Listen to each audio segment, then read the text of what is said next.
এই কথা বলাটাও একটা নিয়ামত, শোনাটাও একটা নিয়ামত। দুনিয়াতে বহু মানুষ এমন আছে যাহারা শুনতে পায় না, বহু মানুষ এমন আছে যারা কথা বলতে পারে না। এই কথা বলাটাও যেমন নিয়ামত, শুনতে পাওয়াটাও নিয়ামত। নিয়ামতের কোনো শেষ নাই। কয়টা কথা বলবো। একজন ব্যক্তি, আমরা যে আপনার এই মুখের থেকে যে থুতুগুলো ফেলি, আমরা থুতু বলি, থুতু ফেলি না? অনেক সময় আমরা গুটকা খাই, পান খাই, পান খেয়ে গাল ভরা থুক ফেলি। আমরা কি কখনো চিন্তা করি এই থুকের কত মর্যাদা? একজন ভাইয়ের গালে থুক জন্মায় না, থুক হয় না, গাল শুকিয়ে থাকে, ভিতরে অংশটা শুকিয়ে থাকে, যার কারণে তার অসুবিধা হয়, বাঁচবে না। এমন যদি মানুষ হয় সে বাঁচবে না। 1 মাসে 20,000 টাকার ওষুধ খেতে হয়, 20,000। তারপরে ওই ওষুধ খেয়ে তার গালে লালা জন্মায়, থুক তৈরি হয়। আপনি কি বুঝতে পারছেন যে দিনে কতবার আমরা থুক ফেলি? কত বড় আল্লাহর নিয়ামত আমরা চিন্তা করি না। আমার বন্ধুগণ, এই জন্য নিয়ামতের কথা কখনো মানুষেরা গুনে গুনে লিখে লিখে শেষ করতে পারবে না।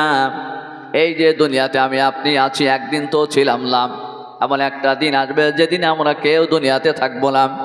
দুনিয়াতে আসা যাওয়াটা এটাও আল্লাহ রাব্বুল আলামিনের বড় নিয়ামত। কোরআনে কারীমের মধ্যে আল্লাহ রাব্বুল আলামিন বলেন, হাল আতা আলাল ইনসানি হিনুম মিনাদ দাহরি লাম ইয়াকুন শাইয়াম মাযকুরা। তোমাদের উপরে এমন একটা জমানা কি অতিবাহিত হলো না যে জমানায় তোমাদের নামের কোনো উল্লেখযোগ্য ছিল না, আমি আপনি বলতে কে হয়েছিলাম না। আবার একটা দিন এমন আসবে যেদিনে আমি আপনি কে হয়ে থাকবো না, ঠিক কিনা কথা বলেন? আমার আপনার বয়স যদি 20 বছর হয়, 30 বছর হয়, 40 বছর হয়, 20 বছর আগে, 40 বছর আগে আমি আপনি বলতে কে হয়েছিলাম না। আল্লাহ রাব্বুল আলামিন তিনি আমাদেরকে বড় দয়া করে দুনিয়াতে নিয়ে এসেছেন। আবার এমন একটা দিন আসবে যেদিনে এই দুনিয়ার জমিনে আমরা কে হয়ে থাকবো না। কেমন করে সৃষ্টি হলাম, আল্লাহ রাব্বুল আলামিন তিনি আমাদের দুনিয়াতে কেমন করে নিয়ে এসেছেন, সমস্ত কথাগুলো আল্লাহ রাব্বুল আলামিন কোরআনে কারিমের মধ্যে খুলে খুলে বর্ণনা করেছেন। আল্লাহ পাক বলেন, ফালিয়ানজুরিল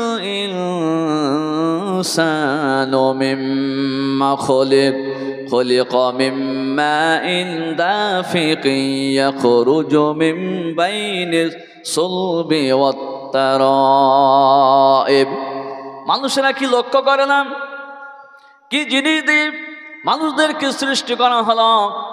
এক ফোঁটা নাপাক পানি দিয়ে, যে নাপাক পানিটা পুরুষের মেরুদণ্ড এবং নারীর বক্ষপাজর হতে নির্গত হয়, এই রকম এক ফোঁটা নাপাক পানি দিয়ে আল্লাহ রাব্বুল আলামিন তিনি মানুষদেরকে সৃষ্টি করেছেন।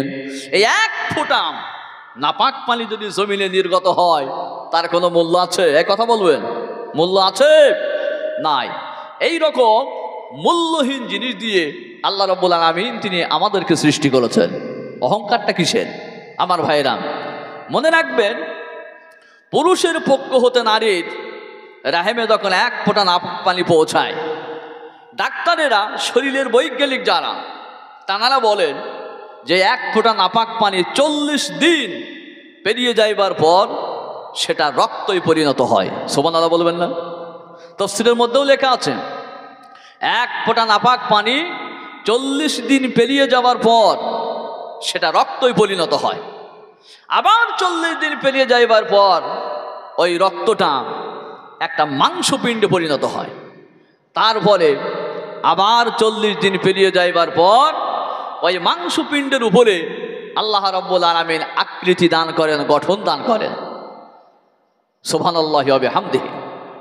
আমার ভাইয়েরা, এই যে গঠনটা আল্লাহ রাব্বুল আলামিন মানুষকে দান করেছেন, আমরা কি একটাবারও চিন্তা করে দেখেছি গঠনের মধ্যে কত সুন্দরভাবে নিখুঁতভাবে আল্লাহ বানাইছেন? হাত দুইটা কত সুন্দর করে বানিয়ে দিয়েছেন, চক্ষু দুইটা কত সুন্দর করে বানাই দিয়েছেন। চক্ষু দুইটা, গোটা চক্ষুটারে আল্লাহ রাব্বুল আলামিন সাদা বানাইছেন। মাঝখানে সৌন্দর্য বাড়ানোর জন্য আল্লাহ রাব্বুল আলামিন কালো মণি বানাই দিয়েছেন। আবার তাতে চোখের মধ্যে ধুলাবালি না যেতে পারে তার জন্য হেফাজতের ব্যবস্থাও করে দিয়েছেন। আমার বন্ধুগণ, হাত পা অঙ্গ প্রত্যঙ্গগুলো, চক্ষু, নাক, কান, গলা, মুখ, সমস্ত জিনিসগুলো এত সুন্দর করে আল্লাহ রব্বুল আলামিন সৃষ্টি করেছেন যাতে আমার বান্দার সৌন্দর্যের মধ্যে কোনো অসুবিধা না হয়। এবারে আপনি মনে করেন হাত দুইটা যে জায়গায় আছে এই জায়গায় না হয়ে যদি হাত দুটো পিছনে হয়ে যেত, মানুষের দেখতে কতই না খারাপ লাগতো।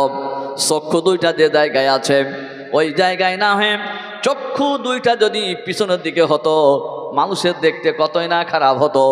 গোটা চক্ষুটা সাদা না হয়ে যদি আল্লাহ লাল বানাই দিতেন, মানুষের দেখতে কতই খারাপ লাগতো। এত সুন্দরভাবে নিখুঁতভাবে আল্লাহ রাব্বুল আলামিন মানুষকে সৃষ্টি করেছেন যাতে মানুষের সৌন্দর্যের মধ্যে কোনো অসুবিধা না হয়। নিখুঁতভাবে বানাইছেন আমার ভাইরা। এই জন্য একজন দরবেশ রাস্তা দিয়ে যাচ্ছে, যেতে যেতে একটু বিশ্রাম করলেন। বিশ্রাম করবার জন্যে একটা জায়গায় বসলেন। পার দিয়ে দেখতে পেলেন যে একটি সুন্দরী নারী, সে পানি নিয়ে আসবার জন্য তার কাকে কোনো পাত্র নিয়ে যাইতেছে। এই সুন্দরী নারীটারে দেখে দরবেশ একাধারে তার দিকে তাকায় থাকে। এটা লক্ষ্য করেছে নারীটি। তারপরে পানি নিয়ে যখন সেই রাস্তা দিয়ে আবারও আসে, লক্ষ্য করলে দেখে দরবেশ তখন আমার দিকে তাকায় আছে। এবার এই সুন্দরী নারীটি এই আল্লাহওয়ালা দরবেশকে লক্ষ্য করে বলে, আপনারে তো দেখে মনে হয় আপনি একজন আল্লাহওয়ালা দরবেশ মানুষ, কিন্তু এই বুড়ো বয়সে আপনার মধ্যে কোনো খায়সাত জন্মাইছে নাকি? যাইবার সময় দেখলাম আমার দিকে তাকিয়ে আছেন, আসবার সময়ও দেখলাম আমার দিকে তাকিয়ে আছেন। এই বুড়া বয়সে আপনার মধ্যে কোনো প্রেম জন্মাইছে নাকি? দরবেশ বলেন, ওগো আল্লাহর বান্দি শোনো, আমি তো তোমার দিকে একাধারে তাকায় আছি, দেখতেইছি, এই কথাটা সত্য, কিন্তু আমার মধ্যে কোনো প্রেম জন্মায় নাই, আমার মধ্যে কোনো ভালোবাসা জন্মায় নাই। বরং আমি তোমার দেখে এটাই চিন্তা ভাবনা করি যে তোমার রূপ যদি এত সৌন্দর্যবান হয়, তোমার দেখতে যদি এত সুন্দরী হয়, সেই আল্লাহ যিনি তোমার রূপ দান করেছেন, তোমার সৌন্দর্যতা দান করেছেন, আমি চিন্তা ভাবনা করি যে আমার আল্লাহ রব্বুল আলামিন তিনি কত বড় সুন্দর। জোরে বলুন, আর একটু জোরে জোরে বলুন সুবহানাল্লাহ। আল্লাহ পাক মানুষকে এত সুন্দর করে সৃষ্টি করেছেন, সমস্ত মখলুকাতের মধ্যে আল্লাহ মানুষকে সবচাইতে সুন্দর করে বানাইছেন। সুবহানাল্লাহি ওয়া বিহামদিহি। এই জন্য কোরআনে কারিমার মধ্যে আল্লাহ রাব্বুল আলামিন বলেন, লাকাদ খালাকনাল ইনসানা ফি আহসানি তাকওয়িম। আল্লাহ পাক বলেন, আমি মানুষকে সমস্ত মখলুকাতের মধ্যে সর্বশ্রেষ্ঠ সৌন্দর্য দিয়ে মানুষকে আমি সৃষ্টি করেছি। আল্লাহ পাক মানুষকে সবচাইতে সুন্দর আকৃতি দিয়েছেন, দান করেছেন। ভাইদের কাছে বারবার করে অনুরোধ করছি যে কোরআনের মাহফিল যেখানে হচ্ছে, আল্লাহর কোরআনের তাফসীর যেখানে হচ্ছে, আপনাদেরকে অনুরোধ করব বসে যান। এর চাইতে উত্তম জায়গা, এর চাইতে শ্রেষ্ঠ জায়গা আপনি কোথায় খুঁজবেন? আপনাদেরকে অনুরোধ করে বলছি যে আপনারা মাহফিলে চলে আসুন।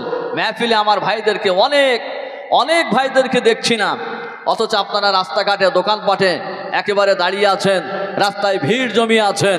আপনাদেরকে অনুরোধ করছি চলে আসুন, কোরআনের কথা শুনুন, আল্লাহর নিয়ামতের কথা শুনুন আমার ভাইরা। সুতরাং আল্লাহ পাক মানুষের আকৃতি দান করেছেন। বুঝবেন কথাগুলো ভালো করে, কত নিয়ামত আল্লাহ আমাদেরকে দিয়েছেন। এই যে মানুষের আকৃতি যে আল্লাহ দান করলেন, এখন যদি কোনো একটা মানুষের আকৃতির মধ্যে কোনো কমি থাকে, মনে করুন মায়ের পেট থেকে এই দুনিয়ার জমিনে কোনো বাচ্চা ভূমিষ্ঠ হলো, আর তার মধ্যে কোনো একটা অঙ্গ কমি থেকে যায়। মনে করুন তার দুইটা হাতের মধ্যে হতে একটা হাত নাই, কিংবা দুইটা পায়ের মধ্যে হতে একটি পাও নাই। এমনি করে যদি কোনো একটা অঙ্গ কমি থেকে যায়, তাহলে গোটা পৃথিবীর জমিনে কোনো ডাক্তার এবং কোনো ইঞ্জিনিয়ার, কোনো বৈজ্ঞানিক এমন নাই যে ওই মানুষটাকে নতুন করে একটা অঙ্গ বানাই দিতে পারে। আছে? আছে? নাই। মানুষ তো দূরের কথা, এই যে মশা মাছিগুলো আমাদের সামনে উড়ে উড়ে বেড়াইতেছে, যদি কোনো মশার একটা ঠ্যাং ছিঁড়ে যায়, যদি কোনো মাছের একটা পাখনা ছিঁড়ে যায়, তামাম পৃথিবীর জমিনে যত বড় বড় ডাক্তার আছে এবং বৈজ্ঞানিক আছে, কারো পক্ষে সম্ভব নয় যে নতুন করে মশার একটা ঠ্যাং বানাই দিতে পারে এবং মাছির একটা পাখনা লাগাই দিতে পারে। আমার ভাইরা, আল্লাহ পাক তিনি বান্দার উপরে কত দয়া করেছেন, কত নিয়ামত দিয়েছেন। এবারে আপনি চিন্তা ভাবনা করুন, আল্লাহ রাব্বুল আলামিন যখন এই মাংসপিণ্ডের উপরে মানুষের আকৃতি দান করেছেন, গঠন দিয়েছেন, 4 মাস যখন পেরিয়ে গেল, এবার তার মধ্যে আল্লাহ রাব্বুল আলামিন রূহ দান করলেন। রূহ যখন তার মধ্যে চলে এলো, মায়ের পেটে তখন 4 মাস বয়স, ছোট্ট বাচ্চা, এই বাচ্চার মধ্যে যখন আল্লাহ রাব্বুল আলামিন রূহ দান করলেন, রূহ যখন তার মধ্যে চলে এলো, সঙ্গে সঙ্গে খিদা লাগবে, লাগবে কিনা? জান চলে এলো, রূহ চলে এলো। রূহ যখন চলে এলো তখন তার ক্ষুধা অনুভব হবে।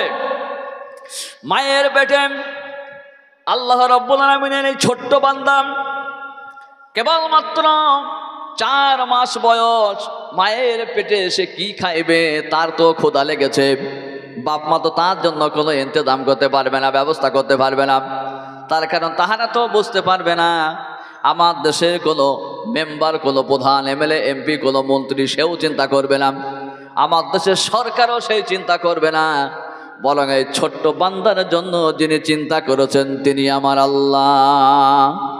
মায়ের মাসিক বন্ধ করে দিলাম, বাচ্চার খাদ্য নালীর সঙ্গে অ্যাডজাস্ট করে দিলেন, মিলিয়ে দিলেন, যাতে মায়ের এই মাসিক বন্ধ হয়ে এই মায়ের মাসিকটা আমার বান্দার জন্য খাদ্য হিসাবে হয়ে যায়। আমার বন্ধুগণ, মুখটারে পবিত্র রাখলেন, মুখের সঙ্গে অ্যাডজাস্ট বানাইলেন না, বরং খাদ্য নালীর সঙ্গে অ্যাডজাস্ট বানাই দিলেন। আর মুখটারে পবিত্র রাখলেন, এই জন্য পবিত্র রাখলেন যাতে আমার বান্দা এই পবিত্র মুখ দিয়ে আল্লাহর পবিত্র নামটা স্মরণ করতে পারে। আমার ভাইরা, কত বড় নিয়ামত আল্লাহ রাব্বুল আলামিন দিয়ে, কত দয়া দিয়ে মানুষদেরকে সৃষ্টি করেছেন। এবারে যখন সেই বান্দা দুনিয়ার জমিনে ভূমিষ্ঠ হলো, তার দেখভাল কে করবে, তার চিন্তা ভাবনা কে করবে? কথা বলতে পারে না, খাদ্য চাইতে পারে না, দুনিয়ার কঠিন খাদ্য সে খাইতে পারবে না, তার জন্য কে ব্যবস্থা করবে, কে চিন্তা ভাবনা করবে? বাপ মা তো চিন্তা ভাবনা করে পারবে না, তার কারণ বাচ্চার কথা সে বুঝবে না, তার ক্ষুধা সম্পর্কে তার কিছুই জানা নাই। পৃথিবীর জমিনে কোনো মানুষ তো তার সম্পর্কে বুঝবে না, এমনকি আমার দেশের সরকারও তার জন্য চিন্তা ভাবনা করবে না, বরং তার জন্য যিনি চিন্তা ভাবনা করেছেন তিনি হলেন আমার আল্লাহ রাব্বুল আলামিন। আমার বন্ধুগণ, এই ছোট্ট বান্দা দুনিয়ার জমিনে কি খাইবে, তার জন্য আল্লাহ রাব্বুল আলামিন সুন্দর ব্যবস্থা করেছেন। মায়ের বুকের স্তনের দুধ বাচ্চার জন্য খাদ্য হিসাবে দিয়েছেন। জোরে বলুন সুবহানাল্লাহ। এবার আপনি চিন্তা করুন, চিন্তা ভাবনা করুন, আকল দিয়ে, বুদ্ধি দিয়ে ভাবুন, যদি মায়ের বুকের স্তনের দুধ বাচ্চার জন্য খুব গরম হয়, সেটা তার জন্য কি অসুবিধা হবে না? আবার যদি খুব ঠান্ডা হয়, সেটাও তার জন্য অসুবিধা। পরিমাণে যদি খুব বেশি আসে, সেটাও তার জন্য অসুবিধা হবে, পরিমাণে যদি খুব কম আসে, সেটাও তার জন্য অসুবিধা হবে।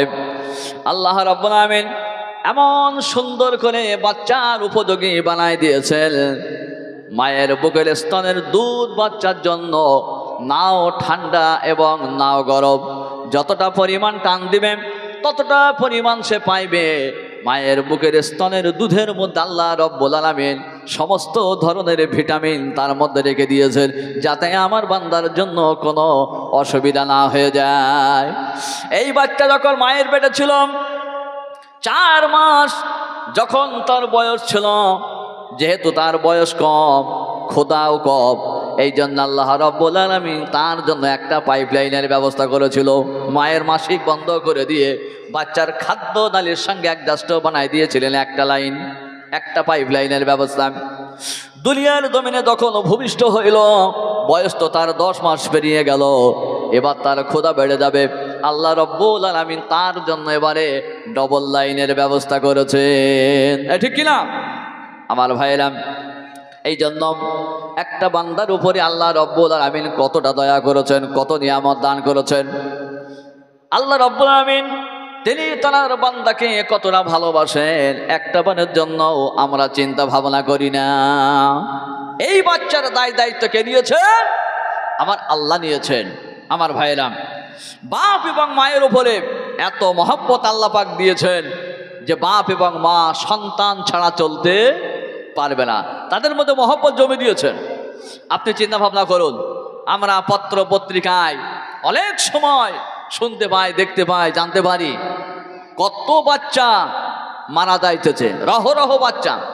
আপনি চিন্তা করে দেখুন, ফিলিস্তিনের যে ছোট্ট ছোট্ট বাচ্চাগুলো, 40,000-এর মতো ফিলিস্তিনের ছোট্ট ছোট্ট বাচ্চারা এতিম হয়ে গেছে। আর কত বাচ্চা শহীদ হয়ে গেছে। এই যে ছোট্ট ছোট্ট বাচ্চাগুলো শহীদ হয়ে গেছে, আমরা কি একটা বারের জন্য আমাদের চক্ষু দিয়া দুইটা পানির ফোঁটা পড়েছে? ভালো করে কথাগুলো বুঝবে। কখনো আমাদের চক্ষু দিয়ে পানির ফোঁটা বার হয় নাই।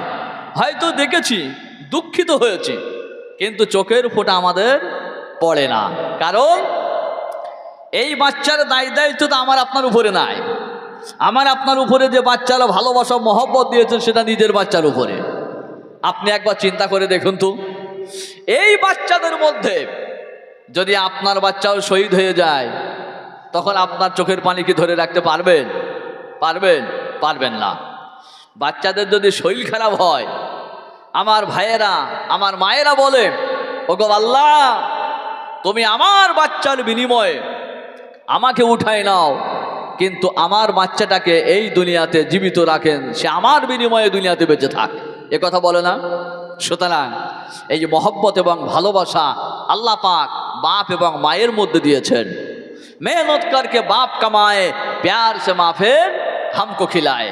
বাপ উপার্জন করবে, মা মহব্বতের সঙ্গে বিভিন্ন শেষ শায়রি বলে বাচ্চাদেরকে খাওয়াবে। এই দায়িত্ব আল্লাহ পাক বাপ এবং মায়ের হাতে তুলে দিয়েছেন। আমার বন্ধুগণ, এবারে যখন বাচ্চা বড় হয়ে গেল, 10 বছর যখন পেরিয়ে গেল, তারপরে 12 বছর যখন পেরিয়ে গেল, তার মধ্যে আল্লাহ রাব্বুল আলামিন একটা জিনিস দান করেছেন, তার নাম বিবেক, আকল, চেতনা। এই বিবেক, আকল বা মেধা দিয়ে তাহাকে বুঝতে হবে এই দুনিয়ার জমিনে কে আমারে পাঠাইছেন, কে আমারে নিয়ে এসেছেন, আমার স্রষ্টাকে। এটা তার দায়িত্ব, তার স্রষ্টাকে বেছে নেওয়ার জন্য। তার আকল দিয়ে, বুদ্ধি দিয়ে জানতে হবে আমার এই দুনিয়াতে পাঠিয়েছেন কে। একদিন তো আমি ছিলাম না, আবার একদিন থাকবো না, কে আমারে পাঠাইলো, এই চিন্তা ভাবনা তাহাকে করতে হবে। আমার বন্ধুগণ, সুতরাং এই চিন্তা ভাবনা যদি করা যায়, সে কখনো সূর্যকে পূজা করতে পারে না। তার কারণ সে জানে সূর্য একদিন নিস্তেজ হয়ে যাবে, দিনের শেষে সূর্যকে আর দেখা যাবে না।